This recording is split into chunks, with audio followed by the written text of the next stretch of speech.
আসসালামু আলাইকুম সুপ্রিয় দর্শক, কেমন আছেন সবাই? কুয়ালালামপুর নাকি সাপাসা ওয়ার্ক, কোথায় আসলে ভালো হবে?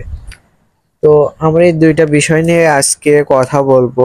প্রিয় মালয়েশিয়াগামী প্রবাসী ভাইয়েরা অনেকে আমাদের কাছে প্রশ্ন করেন যে কুয়ালালামপুর নাকি সাপাসা ওয়ার্ক, কোথায় গেলে ভালো হবে? তো এই বিষয়ে আমরা ভিডিওটি আজকে বলেছি এবং ভিডিওটি সম্পূর্ণ দেখার জন্য অনুরোধ করছি, কারণ ভিডিওটি স্কিপ করলে আপনারা অনেক কিছু নাও জানতে পারেন। চলুন বিস্তারিত জেনে নেওয়া যাক। প্রিয় মালয়েশিয়াগামী ভাইয়েরা, আপনাদের মনে সবসময় একটি প্রশ্ন ঘোরাফেরা করে, সাপাসা ওয়ার্ক উপদেশ আসলে বিন নাকি কুয়ালালামপুরে আসবেন? কোন জায়গায় আসলে আপনাদের সব থেকে সুবিধা হবে, সুযোগ সুবিধা কোথায় বেশি? প্রথমত আপনারা মালয়েশিয়াতে সাপাসা ওয়ার্কে একটি কুয়ালালামপুরের একটি জহুরুল অফিসার মতো একটি উপদেশ, কারণ যেখানে সুযোগ সুবিধা চাকরির ক্ষেত্রে মানুষের অন্যান্যদের মতোই একই, অর্থাৎ এক্ষেত্রে ন্যূনতম বেসিক বেতন 1700 ইঙ্গিত। বর্তমানে সাপাসা ওয়ার্ক উপদেশে ফ্যাক্টরি, কনস্ট্রাকশন এবং প্লান্টেশন এই তিনটি সেক্টরে কর্মী নিয়োগ দিচ্ছে মালয়েশিয়া সরকার। আপনারা বিভিন্ন জনের কাছে শুনে থাকবেন, অনেক বিভ্রান্তিকর ভিতরে আসেন যে আসলে সাপাসা ওয়ার্ক উপদেশ আসলে কেমন এবং কুয়ালালামপুর গেলে কেমন ভালো হবে নাকি সাপাসা ওয়ার্কে গেলে ভালো হবে, এবং দুইটার মাঝে সুযোগ সুবিধা পার্থক্যটা কেমন সেটা হচ্ছে, মালয়েশিয়ার সাপাসার ওয়ার্ক উপদেশ মালয়েশিয়ার কয়েক শত কিলোমিটার দূরে অবস্থিত বর্ণীয় একটি দেশ।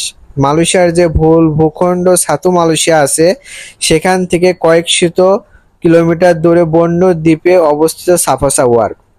আর এই মালয়েশিয়ার সাপাসা ওয়ার্ক কোলাহল মুক্ত এবং গ্রামীণ আবহাওয়ার মুক্ত একটি অঞ্চল। যারা একটি নিরিবিলি অঞ্চলে থেকে কাজকাম করতে চান তাদের জন্য ভালো হবে সাপাসা ওয়ার্ক।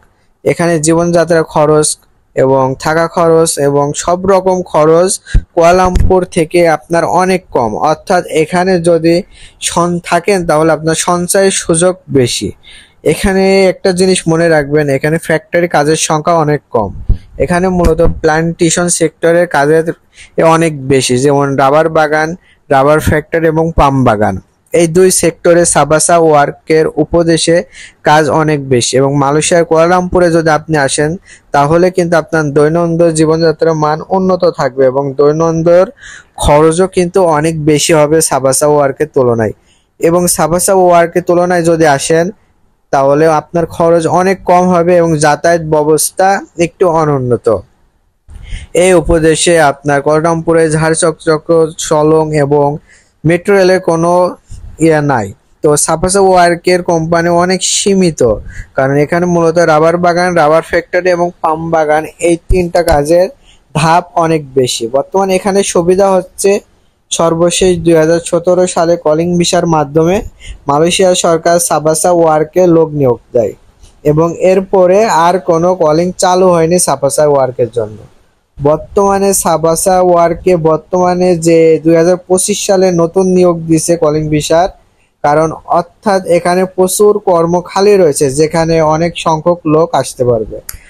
এখন সর্বশেষ যে কথা হচ্ছে, আপনি উন্নত যদি ব্যবস্থা বা বেশি খরচ হলেও উন্নত পরিবেশে থাকতে চান তাহলে অপেক্ষা না করে কুয়ালালামপুরে আপনি যাইতে পারেন, এবং কঠোর পরিশ্রমী করে যদি নিরিবিলি জায়গা ভালো লাগে এবং সুযোগ সুবিধা একটু কম হলেও টাকার সঞ্চয় যদি আপনার মুখ্য উদ্দেশ্য হয় তাহলে আপনি সাপাসা ওয়ার্কে যেতে পারেন। আর যদি না ঘুরবেন ফিরবেন, শহরে থাকবেন, খরচ বেশি হবে, সেক্ষেত্রে আপনি কুয়ালালামপুরে থাকতে পারেন। এবং মালয়েশিয়ার ভাইয়া যে কোনো বিষয়ে খবর জানতে চাইলে অবশ্যই আমাদের চ্যানেলটি সাবস্ক্রাইব করে রাখবেন এবং নতুন নতুন আপডেট পাওয়ার জন্য আমাদের সাথে থাকবেন। আল্লাহ হাফেজ।